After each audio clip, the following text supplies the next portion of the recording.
Greetings. How's everybody doing this evening? This is Doc Ock coming to you live at noon and 9. And today we continue on with the story of Toussaint Louverture.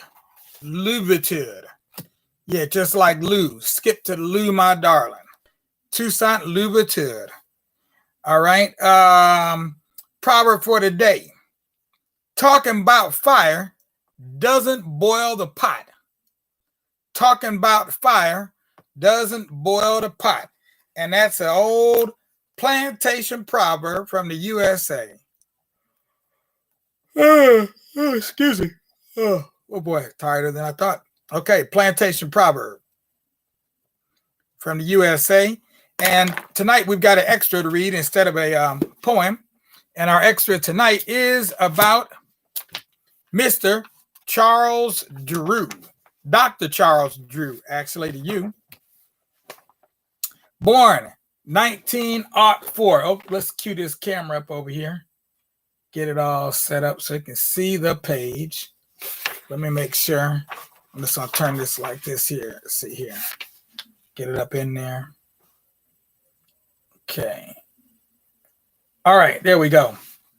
Okay, Dr. Charles Drew, 1904 to 1950, pioneer in blood research. Dr. Drew's leap to worldwide fame during 1940 was based primarily on his personal mastery of the blood plasma theory, which he eminently helped to perfect at McGill University, Canada, in Canada in the late 30s. Now, see, and I didn't realize he was born in D.C. He received his degree at Amherst College in Massachusetts. While there, he was an outstanding athlete, being captain of the track team. He was a teacher and athletics coach at Morgan College in Baltimore before going to McGill University in Canada to finish his medical training. While there, he mastered the plasma theory. He set up the first bank in England and was called upon by the U.S. government to take charge of blood conservation. As a result of his work, millions of lives were saved throughout the world. In 1942, he was awarded the Spingarn Medal in recognition of his contributions to Negro progress. In 1950, he was killed in an automobile accident while driving to a conference at Tuskegee University. At the time of his death, he was a member of the College of Surgeons, chief surgeon, and chief of staff at Freedman's Hospital in Washington, D.C. And on a later date, we'll go into his whole story because it's a very interesting story. We didn't even get the half of it there. Those are just some, what do you call them? Road markers. Okay? Road markers along the way to mark our path. Oh, boy. Now, you know, that's surprising. I got a good 12 hours or so of sleep last night. I don't know why I would be yawning tonight. Got no idea. But here we go. Toussaint Louverture. Toussaint Louverture. Toussaint sets out in search of the rebel slaves. It's okay. It's Toussaint de Breda. Take me to Baisu. Toussaint's meeting with the rebel leaders is like a reunion of old friends. Toussaint, welcome, brother, to our midst. Baisu, Jean, Francois, I'm at your command. We knew you'd join us sooner or later. Knowledge. No one knows more about herbs and medication than you. We are in desperate need of a physician. Toussaint, I appoint you physician to the army. I, Baisu, concur. I might as well begin my duties immediately. As you said, there is great need. His duties took him to several other rebel camps, and the sights upset him. His reading on Roman warfare had left him with definite ideas on what an army should be. This is no way for an army to look. Through his knowledge of military life and tactics, Toussaint sets out to forge an army, at first with only 100 carefully chosen men, mostly Maroons. They're finally beginning to look like an army. Several months later, his ranks had increased to over 500 men, crack, disciplined troops. A mighty weapon you have, Toussaint. 500 ex-slaves dedicated to you, to freedom, Henri, our ultimate goal. About this time, the Spanish, in trying to wrest the island from France, hit upon the plan of getting the rebel slave forces on their side by offering to take them into the Spanish army. Take this at once to the rebel leaders. France talks freedom, we offer it. The black generals meet to consider the offer. I like their terms. Full recognition and freedom. I, for one, say we accept. Only Toussaint hesitates. With 600 crack troops at his command, Toussaint bargains with the Spanish as an independent leader. On behalf of the King of Spain, I welcome you to our ranks. Always distrustful of the colonist powers, Toussaint viewed this alliance as just another step towards his ultimate goal. For the present, these Spanish devils can be a great help to us Dessalines. Given the chance, any one of them would have us back in chains. With the aid of God and our swords, we must see that they don't succeed. The grave before the chains again. I take an oath to that. Dessalines, ex-slave, trusted and devoted lieutenant, destined to fulfill Toussaint's dream. And now to work. San Domingo at this time, 1794, was a virtual battleground with the French, British, Spanish, mulattoes, blacks, and all combinations engaged in a power struggle. But through it all, Toussaint gains in power and scope of influence as victory after victory is his. For Toussaint alone, of all the black generals, had an army trained to defeat European armies. Toussaint also gained other victories. The workers of Port de Paix have revolted. I'm not sure if I said that right. But it's the port of peace. Dessalines, continue the briefing. I must attend to this immediately.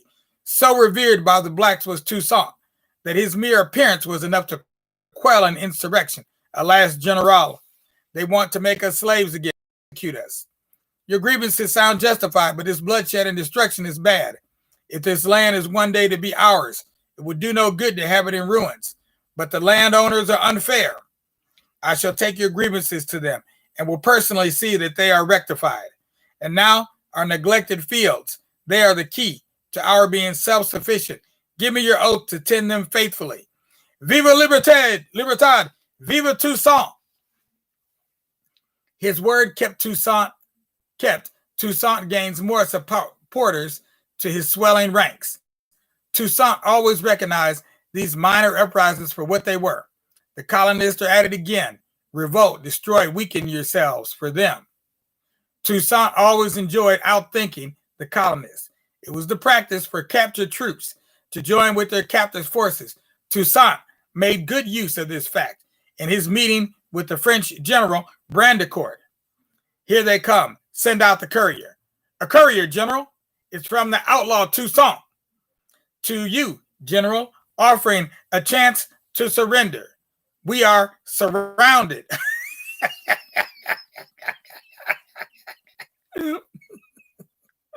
Okay. At a signal, Toussaint had one round fired off from each of his units that actually did have the French surrounded. Bang, bang, bang, bang, bang. We'll be massacred in this jungle. Take me to Toussaint. The generals meet. Have you decided? Decided what? Surrender or annihilation? Your only choices. What are you thinking? Brandicourt's better judgment prevailed, and Toussaint's camp was startled at the sight of his return.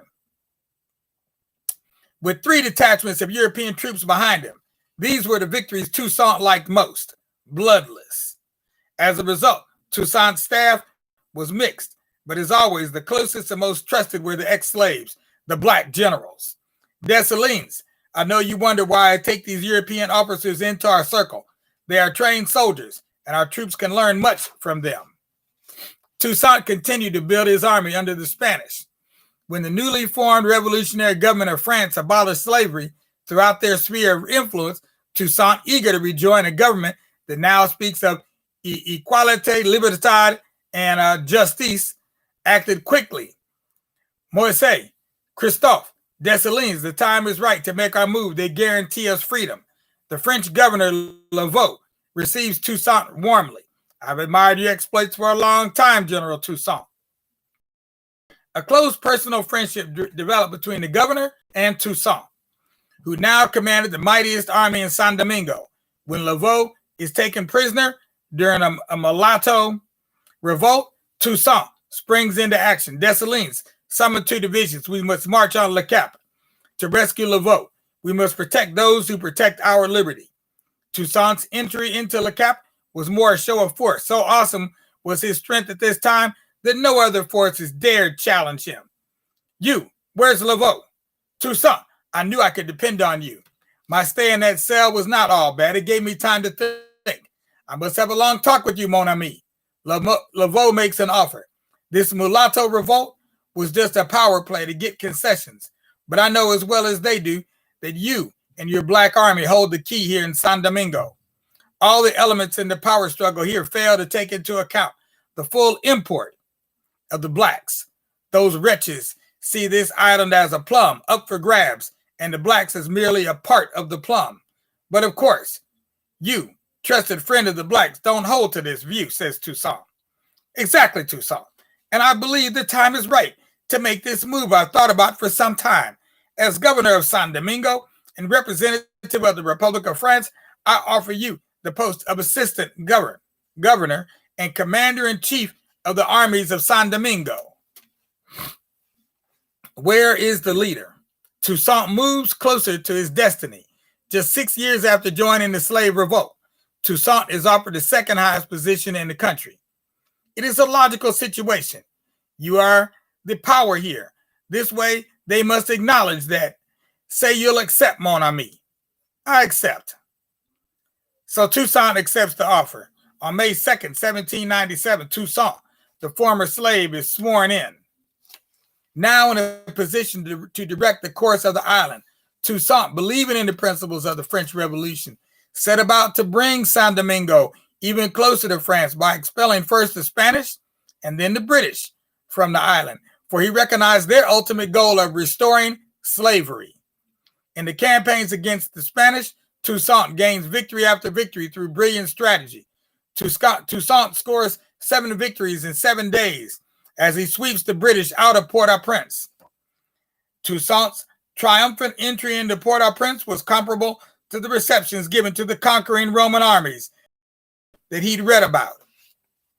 In Europe, another general rolls up victories, Napoleon. The latest report from San Domingo. Not now, I have continents to conquer first. Meanwhile, in San Domingo, Toussaint does more than roll up military victories.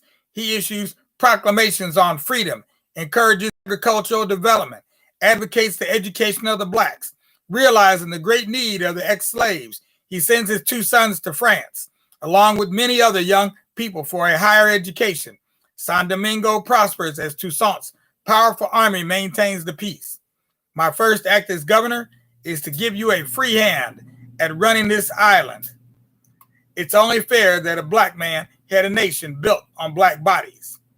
Now, this is an offer being made to him by Laveau's replacement, Sonthonax, who is more militantly pro-black than some of the richer free blacks. Sonthonax goes so far as to suggest annihilation of all the whites in San Domingo. But that is unwise, Toussaint says. We still need them, at least until we have enough blacks trained to take over. If you have a horse, he can help you plow your fields. You can ride him. If you kill him, what good is he? So we've still got a little ways to go, and our time is just about out. So we'll have one more part to the story of Toussaint Louverture tomorrow night. Until then, we say good night, sleep tight, sleep right. Don't let those bed bugs bite, but if they do, you hit them with a shoe until they turn all black and blue. That's what you do. Meanwhile, all you adults out there, make sure to give us a thumbs up on YouTube. And if you can, if it's not too much trouble, if you wouldn't mind just hitting that subscribe button. All it does is make it so that whenever we come on, which we only do this twice a day, every day. Well, we do it in the evening once a day, and then we do it in the morning, and I mean at noon. Then you'll know when we're live streaming. That's all it really does. Okay, we're just trying to make it easy for you. And if you're watching this on Facebook, go ahead and give us a like and give us a share. That's all we ask, if you do really care. Meanwhile, we're checking out. We will be here. We'll be back tomorrow, same time, same place, with a brand new rhyme. Promise, though, we